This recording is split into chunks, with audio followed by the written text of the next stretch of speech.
Bah oui, amener des cavaliers d'un certain niveau, ou des chevaux d'un certain niveau à un plus haut niveau, c'est toujours ma passion.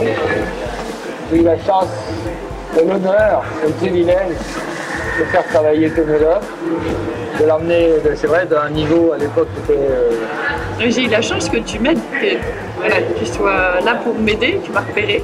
Ouais. Très franchement, à l'époque, Jubilé, j'aurais pas eu la carrière que j'ai eue avec Jubilé sans toi, c'est absolument certain. Pour certains chevaux un peu spéciaux, souvent qui ont le dos un peu fragile, qui ont un mental un peu fragile, je pense que ton système, ta manière de faire peut vraiment être une manière de les sauver carrément, leur sauver une carrière. Je pense que Jubilé, sans cette manière-là, aurait pu être complètement ordinaire et c'était une craque de par ce système par exemple. Effectivement, avec des choix un tout petit peu plus classiques entre guillemets comme My Lord, il pourrait faire du très fermé à l'allemande. Bon, je pense qu'il aurait quand même une carrière. Mais en tout cas pour les chevaux, surtout des chevaux talentueux, essayer de leur sortir la quintessence de leur talent avec leurs défauts physiques et leurs soucis psychologiques, je dirais. Oui, aussi, c'est important. Oui, et souvent ça va avec, quand ils sont relâchés, ils peuvent plus facilement fonctionner avec leur corps.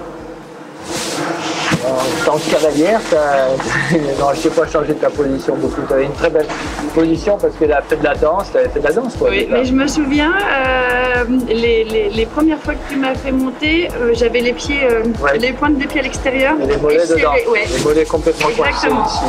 Voilà. Et tu m'as fait vraiment rentrer les pointes de pied, arrêter d'appuyer à fond sur les talons. Ouais. Et ça m'a donné plus de facilité. Chose exceptionnelle, c'est que je t'ai dit, je t'ai expliqué pourquoi. Et après, je t'ai plus jamais regardé, elle était restée comme ça, c'était fini. Alors peut-être que tu y as repensé, mais non, je veux dire que... non, comme j'étais... Bonne élève. Et puis j'ai débuté dans un club et j'ai débuté en entendant les conseils. Donc j'étais formatée à écouter. Bah, pas pour tout, hein. Non, parfois il faut prendre un peu des gants. Non, après avec les chevaux, c'est vrai que ça fait combien d'années qu'on travaille ensemble? Je sais pas, plus de 10 ans. Moi je dirais ça. 10 ans, et puis c'est vrai qu'à chaque fois que tu viens à la maison et que tu montes à cheval, c'est vraiment 100%. Je les sens plus fort, les chevaux, à chaque fois. Quand je descends quand je te travaille un cheval et que tu montes dessus après, tu sens la différence. Oui, je me sens plus fort. Plus fort, plus de poussée, plus de propulsion. Au lieu d'avoir un cheval d'1,40 m, t'as un cheval d'1,50 m. Il utilise son corps d'une manière plus grande, plus forte. Oui, ça c'est le but, ça. Et comme tu te souviens, à chaque fois que tu me travaillais un cheval avant un parcours, je te disais, faut que je mette un trou de plus de gourmet, parce que comme tu as donné du dos, tu vas tirer. Moi, je me souviens plusieurs fois où je la voyais faire des choses, même en rentrant en piste, je disais une phrase ou un mot, mais pas plus. Une anecdote incroyable, quand je gagne le Grand Prix de Paris. Oui. Ah ouais, et ça n'allait pas, mon cheval était inquiet, il était anxieux. Je me souviens, j'avais fait l'épreuve style la veille, un parcours, il y avait une année ça, pour le relâcher tellement il était tendu, c'était avec Myland. Et au paddock, tu m'as dit quelque chose, je ne sais même pas le mot, en tout cas, parce qu'en plus, il faut trouver le mot qui déclenche les cavaliers. C'est ça qui est difficile. Et moi, j'ai du mal à trouver les mots. Il ne faut pas en dire trop non plus, il ne faut pas en dire trop.